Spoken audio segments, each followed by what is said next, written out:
Hello everyone and welcome to another random video on the internet. Man, it's been a long time since I said those words, hasn't it? But I'm back to YouTubing now, and part 12 of What If Naruto Became Hokage After Pain's Assault will be out on Sunday. I already have most of it done. But in the meantime, I was scrolling through DeviantArt looking for renders and stumbled across a fan art of Super Saiyan Blue Hebi Sasuke. And then a random idea popped into my mind. Would Hebi Sasuke be able to beat the big bad boss of Boruto, Isshiki Otsutsuki, if he went Super Saiyan Blue in the series? Just a heads up, this video is mostly for fun. Obviously, Super Saiyan Blue Sasuke, I won't be taking this topic too seriously, and I don't think that you should take it very seriously too. That being said, I'll still do my best to find out the truth about this random question. This video will be very numbers orientated, so please beware. Without any further ado, let's jump right into it. First of all, how are we going to determine who would win? Well, it's relatively simple. We have to find out how big of a multiplier Super Saiyan Blue is and how many times Isshiki is stronger than Hebi Sasuke. The video will be split into two parts because of this, one where I scale Super Saiyan Blue and the other where I scale Isshiki. Spoiler alert, the second part will be way longer because it's way more difficult to scale. I'll be low along both sides for the most part as well. Another thing before we start, I will not be using any calculations outside of the manga or the anime. I won't be saying that Buu Saga Goku was Galaxy level and God Goku was Universal Plus, so it's that Goku should be this amount of times more powerful than he was before. I will not be doing that because I just want to focus more on the narrative side of things. As well as with Naruto, you could get really crazy with that. Hebi Sasuke is what, at best country level AP, maybe I don't know, multi-continental with Wank, and then you get to Isshiki who can destroy planets and stuff at the very minimum, so it would be ridiculous multipliers there too. So let's begin with Super Saiyan Blue, as it's a lot simpler.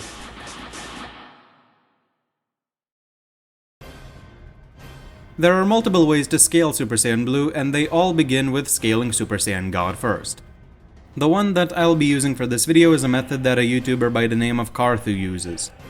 After getting beaten by Beerus on King Kai's planet, Goku remarks that fusing with Vegeta wouldn't be enough to win against the heavily suppressed God of Destruction, and Super Saiyan God Goku is able to put up a much better fight against a less suppressed Beerus. Goku has directly felt the power of Super Vegito before, so he's at least referring to that, but he might also be referring to a hypothetical Super Saiyan 3 Vegito, so I'll present both options. Base Vegito is shown and stated to be at least stronger than normal Super Saiyan 3 Goku, so I'll go with that. Super Saiyan 3 is a 400 times multiplier on top of Goku's base form, so base Vegito is over 400 times stronger than Goku. Super Saiyan is a 50 times multiplier, making Super Vegito 20,000 times stronger than Goku. Super Saiyan 3 Vegito would be 8 times stronger than that, making him 160,000 times stronger than Goku. Super Saiyan God is way stronger than that, so I'll grant him a 50% increase on top of both of those multipliers. This makes Super Saiyan God either a 30,000 times multiplier or a 240,000 times multiplier. Super Saiyan Blue also has two ways of being scaled. The first one comes from the Dragon Ball Super manga. There, it's explained that less than 1/10 of a Super Saiyan Blue is actually weaker than a Super Saiyan God, and by a good margin too, as Vegeta got absolutely annihilated by Hit, but Super Saiyan God Goku was able to put up a good fight and actually overpower Hit as well. To simplify, we'll say that God is twice as strong as 1/10 of a Super Saiyan Blue, making Super Saiyan Blue only 5 times stronger than God. On the other hand, in the anime, it is a lot simpler, as Goku states that Super Saiyan Blue is literally just Super Saiyan stacked on top of the power of God, making Super Saiyan Blue 50 times stronger than Super Saiyan God. So with all that being said, the multiplier for Super Saiyan Blue for this video will be scaled in 4 ways. 30,000 times 5 equals 150,000. 160,000 times 5 equals 800,000. 30,000 times 50 equals 1.5 million. And 160,000 times 50 equals 8 million. These are our multipliers for Super Saiyan Blue. As you can see, it's a wide range. But now, let's see if Isshiki can compete with a Hebi Sasuke who's gotten hundreds of thousands to possibly millions of times stronger than his normal self. And again, remember, Naruto scaling is a lot more complicated than just putting a number on a character and calling it a day, so I'll be making quite a lot of generalizations here. Don't take this too seriously. We can start by saying Hebi Sasuke is a 1 on the scale. With the curse mark, he becomes over 10 times stronger, making him a 10 on the scale. Sasuke then loses the curse mark but attains a Mangekyo Sharingan, which in the novels is said to be able to exert several times more chakra than a regular Sharingan. Several means more than 2 but not many, so a 3 times boost for it works well enough. In the 5 Kage Summit, Sasuke with just his base Sharingan surpasses his previous curse mark 2 state, making base Sharingan Sasuke a 10 on the scale and MS Sasuke a 30 on the scale. Things get a lot trickier from here though. Sasuke gets bullied around by the Raikage a little bit and starts evolving his Sharingan. It's directly confirmed in the series that hatred can amp the Sharingan, and by the end of his fight with the Raikage, Sasuke's progressed enough that he can now access a whole new stage of the Susanoo. He can now manifest a full upper half of a skeletal Susanoo, whereas before he could only get a ribcage. On top of that, Sasuke later gets paralyzed by a curse mark from Danzo, but due to his hatred growing, he's actually able to overpower it soon after by achieving another new stage of the Susanoo. Pretty much confirming that every new stage of the Susanoo actually provides a power boost to Sasuke's chakra and body. To account for all these hatred boosts, I'll say that Sasuke is now twice as powerful as before, making him a 60 on the scale, which really isn't unreasonable considering how many power-ups he actually did get.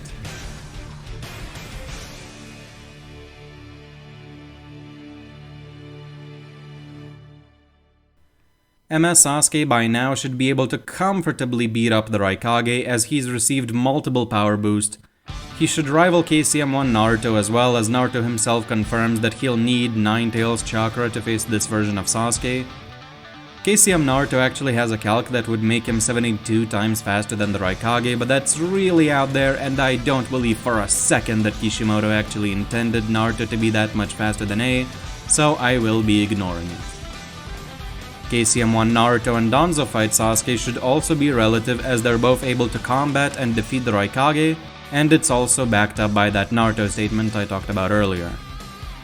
KCM Naruto was struggling to deal with a single Bijou, but in KCM2 he's able to bully 5 of them at once and even outright match a combined Bijou bomb from all of them, making KCM2 Naruto at least 5 times stronger than KCM1 Naruto.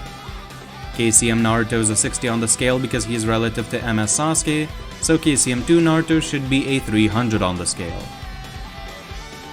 Naruto later masters the Nine Tails power more, and in just KCM1 starts combating Madara and Obito way better than he could before in KCM2. So mastered KCM1 Naruto should now be a 300 on the scale, and mastered KCM2 Naruto should now be a 1500 on the scale. Naruto then goes Sage Mode on top of this. Sage Mode is widely considered to be stronger than, or at least on par with the Stage 2 curse mark, making Sage Mode a 10 times boost. So KCM2 Sage Mode Naruto should be a 15,000 on the scale. After facing Jubito separately and getting destroyed by him, Naruto and the newly powered up Sasuke fuse their avatars together to form the majestic attire Susanoo. In the Boruto movie novelization, it's directly said that it's not a case of 1 + 1 = 2 and that the fusion is long past any calculations like that. It's probably more like a fusion thing from Dragon Ball, but let's not go that far and say that the majestic attire Susanoo is just 4 times stronger than the sum of its parts, making it a 60,000 on the scale. Now comes the hard part, figuring out how strong the 10 Tails is. It's obviously not just the 7 Bijou put together, as KCM2 Naruto by himself was able to bully 5 Bijou and then could do nothing against the Jubi, even with the help of the 8 Tails, and Kurama even calls the 10 Tails chakra immeasurable. But we also know that the Ten Tails power should be somewhat on par with Jubito's power, as Jubito is just the same power condensed and given more direction. It's also worth noting that Jubito was still stronger than the majestic attire Susanoo and only lost because Naruto's Talk no Jutsu made his will falter. So in the end, I think it's fair to place the Jubi as a 60,000 on the scale, putting it on the same level as the majestic attire Susanoo, but below Jubito. Why is this important? Well, we needed to scale Jubidara. But before we scale Jubidara, we actually have to scale Alive Sage Mode 1 Rinnegan Madara, and to scale that Madara, we have to scale Edo Madara. Madara remarks that his perfect Susanoo rivals even the Bijou. The only Bijou he's seen is full Kurama. Not just the half that Naruto has, but the full thing. However, it's worth noting that perfect Jinchuriki are always stronger than their Bijou. So Mastered KCM2 Naruto would be stronger than just the half of Kurama he has inside of himself. Mastered KCM2 Naruto is a 1500 on the scale, as we've established already.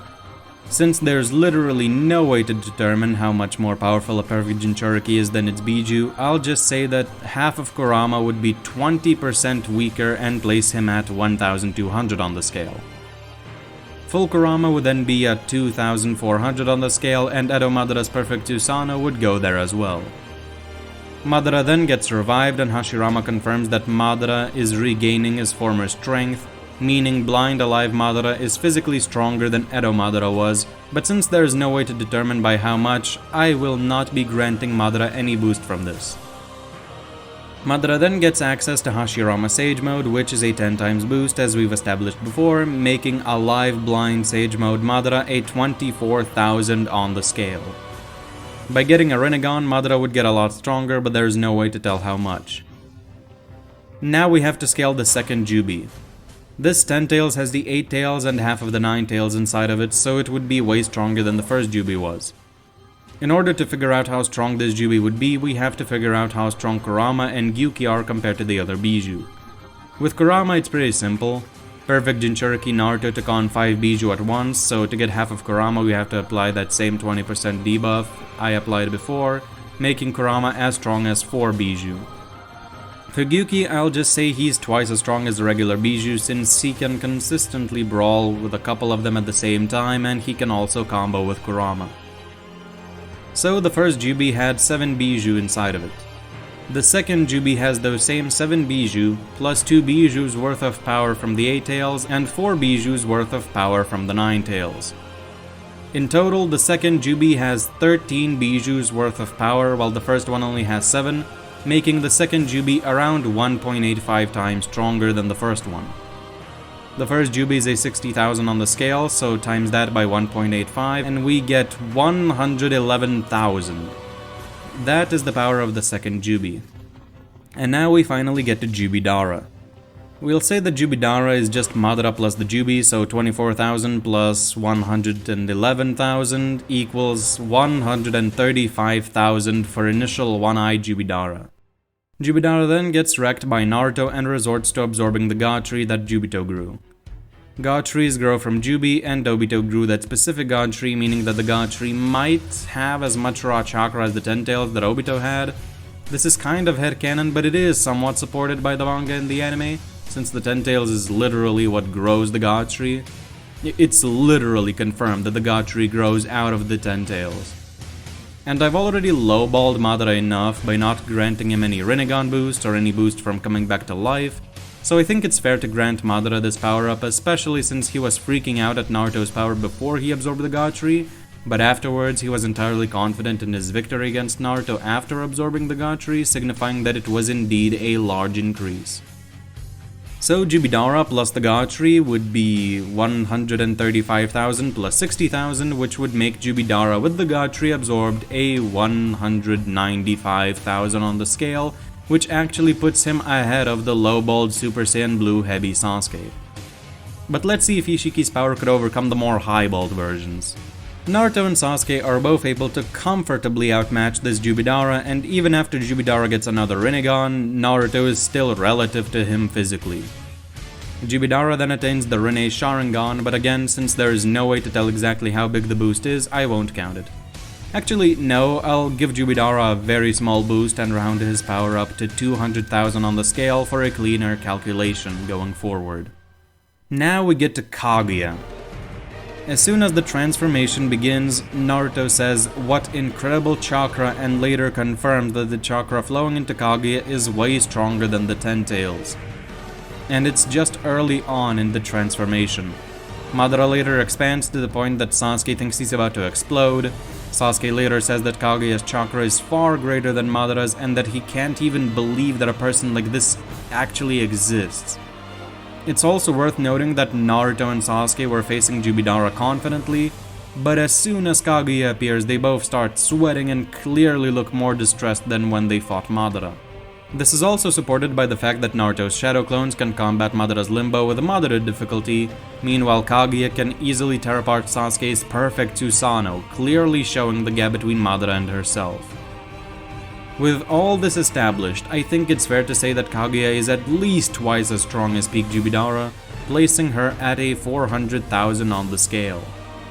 Kaguya later gets a lot stronger, and there's this really juicy statement that her speed and power are both exponentially greater. If we take it to the extreme, then this would make Kaguya a 160 billion on the scale. At this point, Super Saiyan Blue Sasuke would get slaughtered, but let's keep things more civilized and say that Kaguya only grew a few times stronger. So I think a reasonable boost would be 3 times. It's definitely a reasonable amp, as Naruto and Sasuke, who were previously keeping up with her relatively well, are now moving in slow motion in comparison to Kaguya, and the only person who can actually outspeed or even just keep up with her is DMS Kakashi, who is insanely fast. 400,000 times 3 equals 1.2 million. This is enough to put Kaguya above the second lowballed Super Saiyan Blue Hebi Sasuke and get her close to one of his highballed versions. To those saying that 3 times is a bit much, I remind you it could be literally hundreds of thousands of times if we take the statement at face value, so I'm really lowballing here, I'm really lowballing here, seriously, come on. But now we get to Boruto. I'll just ignore all the evidence that Momoshiki and Kinshiki are casually above Kaguya and just say that base Momoshiki and Kinshiki are as strong as Kaguya to lowball. Momoshiki consumes Kinshiki and gains all of his power, basically doubling Momoshiki's strength and making him a 2.4 million on the scale, which is enough to outclass the second strongest version of Super Saiyan Blue Hebi Sasuke. Karma version 2 Jigen does about the same against Naruto and Sasuke as fused Momoshiki did against them, except this time Naruto and Sasuke are less drained when they fought Momoshiki. Still, to once again lowball, I'll say that Karma version 2 Jigen is relative to fused Momoshiki. Karma 3 Jigen is easily able to one-shot Naruto and Sasuke's strongest avatars, and neither one of them can react to his attacks, even over a distance. Jigen beats them both down with pretty much no difficulty until his body starts breaking apart because of how much power he's outputting. I think it's fair to say that Karma 3 Jigen is at least twice as strong as Karma 2 Jigen, who Naruto and Sasuke were handling pretty well in comparison, making Karma 3 Jigen a 4.8 million on the scale. And now we finally get to Isshiki Otsutsuki himself. And to be honest, there really isn't a direct way to scale him. He's easily able to beat everybody down without even trying, and that's pretty much it. One of the more reliable methods, in my opinion, is to say that Kurama and Naruto think there's absolutely no way they can take down Isshiki with anything other than Baryon mode, which would include the majestic attire Susanoo. Naruto and Sasuke at this point should be somewhat relative to fused Momoshiki individually when at full power, so if we apply that 4 times multiplier for the majestic attire, we'd get a final answer of 9.6 million on the scale, just above the most highballed Super Saiyan Blue Hebi Sasuke. And since the majestic attire couldn't beat Isshiki, he should logically be above this. So to summarize, a lowballed Super Saiyan Blue Hebi Sasuke would lose out to Jubidara with the God Tree absorbed, but it would be a relatively close fight. A less lowballed Sasuke would lose out to full power peak Kaguya, and a slightly highballed Sasuke would just barely edge her out in terms of stats, but would likely lose the battle due to the gap in their abilities. And highballed Super Saiyan Blue Hebi Sasuke would be able to defeat most of the Naruto and Boruto franchise, but Isshiki still overtakes him in a somewhat high to mid difficulty battle. This turned out to be way closer than I thought it would be. I honestly expected a stomp. I didn't have any expectations on which side would stomp, but I didn't expect it to be this close at all. I think this video really puts into perspective how OP Super Saiyan Blue is, as by itself it can take Hebi Sasuke from being like Sannin level to all the way to Otsutsuki levels of power, whereas in the show Sasuke needed numerous power-ups and boosts to even get close to that. And a highballed Super Saiyan Blue Hebi Sasuke would actually be stronger than adult Rinnegan Sasuke, which is crazy to think about. But this has been it for me today. Hope you enjoyed the video, and see you all next time. Goodbye.